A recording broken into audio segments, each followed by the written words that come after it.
That ain't right for Canada, especially this early in the year. Time to go hide in the basement and grab a beer. To go along with tonight's tinkering, I am enjoying a pint of Half Pint Brewing's Stir Stick Stout. I've had this one before. It's pretty nice. It's got notes of dark roast coffee, semi-sweet chocolate, some Goldings hops, and just a really nice malty flavor. So tonight I am just going to be looking at a couple of old analog multimeters that I've acquired over the years. This little Hioki clamp-on meter is one that my sister-in-law picked up at an antiques auction. It was in a lot of other stuff that she was picking up, and she figured, hey, I know who can enjoy this thing, so here it is.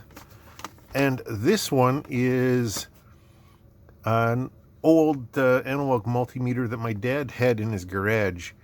He doesn't even remember when he got it, except that when he did buy it, he made a note on the back, as he tended to do. So he picked this thing up at the local hardware store in October of 1995. And as you can see, it's barely been used, if at all. So, I figured it might be interesting just to take a look at these two old guys. Of course, everybody these days uses digital multimeters, and there's hundreds of them available for your enjoyment, but there's that one too, and there's that one. But there are things that you can do with an analog meter that is actually harder to do on a digital meter. And the main thing is that, nice little manual. The main thing that you can do with an analog meter, so much easier than a digital meter, is to track a slowly changing voltage when you're tuning something or adjusting something and looking for a peak or a dip in voltage. That's where an analog meter gives you a really good idea of what's going on. So let's take a peek at this one first. Ooh, he never peeled it. No, it's my dad's meter. I'm not going to do the music. This is just a no-name brand, Hung Chang, HM102BZ, if you care to do some Googling, but you probably won't find anything. Imported for home hardware stores made in Korea. I stand corrected, it's not Chinese. Anyway, the specs on it: DC voltage up to 1,000 volts across 5 different ranges. AC voltage, again, 0 to 1,000 volts across 5 different ranges. Decibels. Oh, it's just got a decibel scale, so you can... okay. It is 0 to 10 meg ohms across 3 different scales, by the looks of it. DC current up to 500 milliamps, or 10 amps on a separate jack. And then the same thing again in French, because it's a good Canadian package. So like all analog meters, it shows multiple scales across it here. Most analog meters anyway. And you just pick the one that is relevant to whatever range you're in. If you're in 1,000 volts DC, you pick the 0 to 10 and multiply as appropriate. If you're in 250 volts DC, you pick the 0 to 250, and on and on. If you're in a 10 volt scale, you use that same scale down there. AC and DC voltage are down here. Resistance is across the top. Battery test down there. Oh, that's nice. Battery test mode. Why do you need a separate battery test mode if you've got a voltage meter? Because the battery test mode puts a bit of a load on the battery. So the floating voltage of a battery is going to be much different, well, somewhat different, unloaded than it would be if it was loaded. So let's just try this with a battery. So that shows up in about the 60% to 70% range. Same with this one. But if we measure it on DC volts in the 10 volt range, it's showing up at about, what, 7.2 or thereabouts. About the same there. Let's see how it does in DC voltage mode. 7.94 volts, and that is just a hair under 8 volts. Oh yeah, one feature that I didn't point out that you'll find commonly on analog meters. See this little band up here, this reflective band?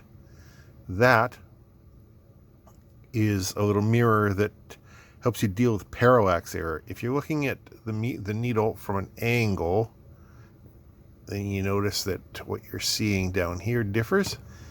But if you're looking at it, hang on, I'll just get this reflection here, so that the needle and its reflection in the mirror lines up exactly, then you know you're straight above it, and in this case we're showing pretty much 8 volts. So that's useful to know. If you're looking at it from a wonky angle, you can be like half a volt off, which may not be important, but it might, depending on your application. Now then, this guy's not going to be able to measure resistance without a battery in it, because of course, to measure resistance, you have to put a small current through whatever it is you're measuring. So let's pop it open and see what's inside.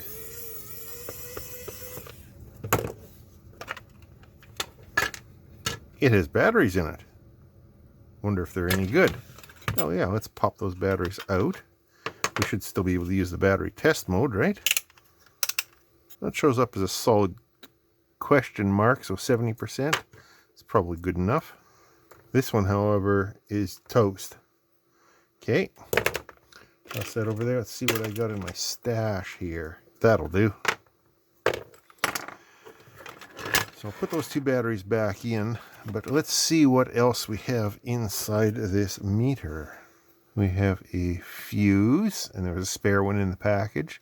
That looks like a buzzer. There is the meter movement itself. Other than that, just an assortment of resistors. There is the current shunt, labeled RS. Other than that, it's all just passive components. Anything on the other side of the board? There is nothing on that side of the board except for this pot. There is the wipers on the dial that selects the different modes from this little wafer switch back here, or printed circuit board switch. Really simple and straightforward. Not a lot to go wrong. I note on the manual that he has the measurements of the fuse that came out of it originally. So I'm guessing that he probably replaced the fuse at some point in time, which means he probably blew the fuse. That fuse will be on the current sensing, probably. Okay, I've got my little calibrated reference here. I'm not going to be able to test the inductance or capacitance, but I can definitely test the resistance. So again, that's 180K minus point whatever, and this thing is showing up pretty much 200. So I'm ballpark close enough. This isn't a precision device, of course, but it'll do the job for the kind of stuff that this meter is designed for automotive work or something like that, just for casual homeowner use. I think that's just fine. And then there's this guy, the Hioki CT100 clamp tester. This is more of like an appliance repair guy's meter, or an electrician. Well, maybe not an electrician, but probably more for an appliance repair guy. Although current range up to 100 amps AC. I'm not sure where you'd be using that, because I don't think you could get a cable capable of that through that little opening there. Anyway, this is a bit of an oddity. Note the jacks for plugging in an external set of leads. Those are not standard bananas. They are the same gauge as a probe tip. Now, I remember seeing those kind of jacks decades ago, but I don't know, I'm going to have to go digging around on eBay and see if I can find some. That's going to make it a little bit more challenging to test, but we'll have to play with that. First, I think I will do the current, though. So for a test load, maybe we'll start off with this 70-watt hot glue gun. I don't know if I'm going to be able to see that or not. So 0.5 amp there.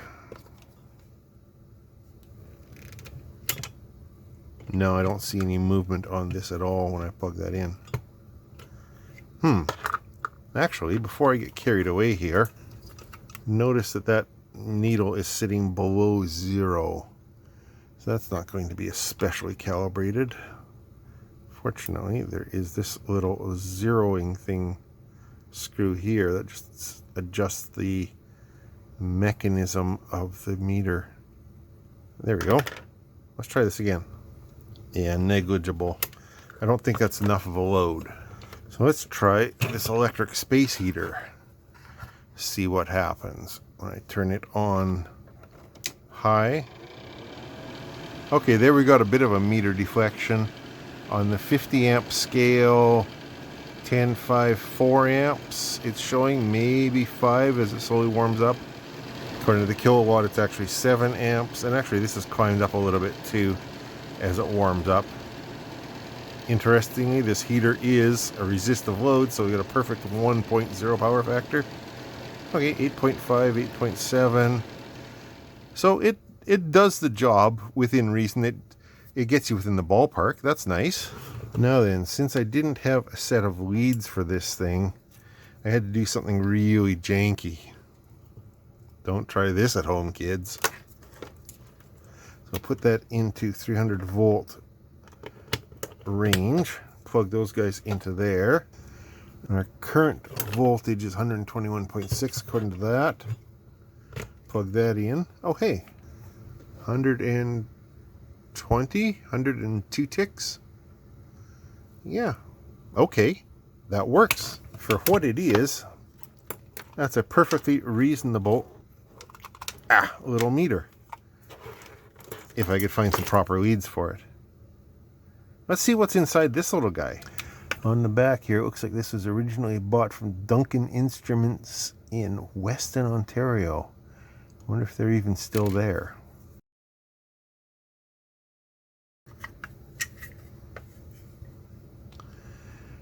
Serial number maybe 5083. And again, nothing too fancy in here, just a handful of components. These will be precision resistors. There's 4 diodes there, probably set up in a bridge. There is the measuring coil coming off here. Great Scott actually did a video quite recently looking into current clamp meters. Basically, this is essentially a transformer. This is the iron core of it. The primary is the wire that you're measuring, and the secondary is this coil here, and then that's just measured by the meter down here, rectified of course. These will be fairly precision resistors. What is this capacitor doing? I'm not sure. Oh, this capacitor is not doing anything. Okay, we have a repair to make. There's a bit of blue Loctite on this one, so it made it a little bit of a challenge to get off. I had to lean into it a bit, but I think, there we go. So let's see what's underneath there.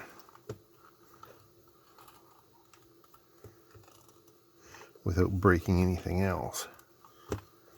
Okay, so it looks like that capacitor lead used to be on that track right there. So I can resolder that on there and restore it. That should be easy enough, except for all these damn wires in the way. Trying to get them kind of... Uh-oh. I have to go back in the video and see where the other side of that capacitor was now. Damn it. Looks like it came out of that cold solder joint right there, which is the first hole behind that little calibration potentiometer. Okay, well, yeah, that should be easy enough, I guess. Straighten that lead out a little bit. poke it down through its hole there. I can feel it. So now then, to get this guy down underneath these other wires here without setting fire to them. I think before I get that in there, I'll just tin that lead a little bit. And then sort of bring it in there and tack it on. Kind of wish that had a hole to go through. Now then, I'm not entirely certain what that capacitor is doing. One side of it is to the same place as one side of the winding off this current transformer over here. Actually, when I look at it, it's in parallel with the transformer here. So that is going to be a low voltage on that. So that's probably just knocking spikes and crap off, I'm guessing. Because there is one wire from the transformer and there's the other wire. Okay. And now it's just a matter of putting this all back down, folding it all, the wires down neatly, so that nothing gets pulled and tugged, because it's all pretty tight in here. So, put this guy back together and see if it still works. I don't see any reason for it not to. Somebody's going to ask. There was a set of precision screwdrivers that I got decades and decades ago at Princess Auto that came with a few little wrenches and some hex drivers and things like that. I don't use them very often, but they do come in handy on some small stuff once in a while. This is probably the first time I've used this one in over a year. So that shows 120 volts exactly. Plug this guy in and yeah, I'd call that 120 volts as well. Looks like it to me. But that capacitor that we replaced or reinstalled was in the current clamp. So let me reset up my current clamp rig here. Okay, there's the heater back in. Turn it on low. Just barely registers. Turn it on high. 4, 5, 6 amps, and we're reading on the lower amp scale. That's showing at about 6 right now. Keeping up to 7. Yeah, okay. So that was kind of fun playing with these two old meters. This one, like I said, it's nothing special, or at least it wouldn't be if it wasn't come out of my dad's garage. He was, oh, he's retired now. He's moved into a senior's apartment, so he doesn't need his garage and his tools anymore. But he was at one point, well, for decades, a farmer, and before that, he worked at the local garage doing basic mechanic stuff. So it's kind of nice to have some of his tools. This one was something he bought after he'd retired, but it's still kind of nice having some of his tools. And this one, it just came from a random auction, but it's a cool little thing to have too. I'm happy that I have them, and I'm happy that they work. I may actually use them occasionally. Well, thanks for stopping by. Thanks for watching. I appreciate that. I know this wasn't much of a video today, but I was having fun, so there it is. Questions or comments down below if you care to. Talk to you later.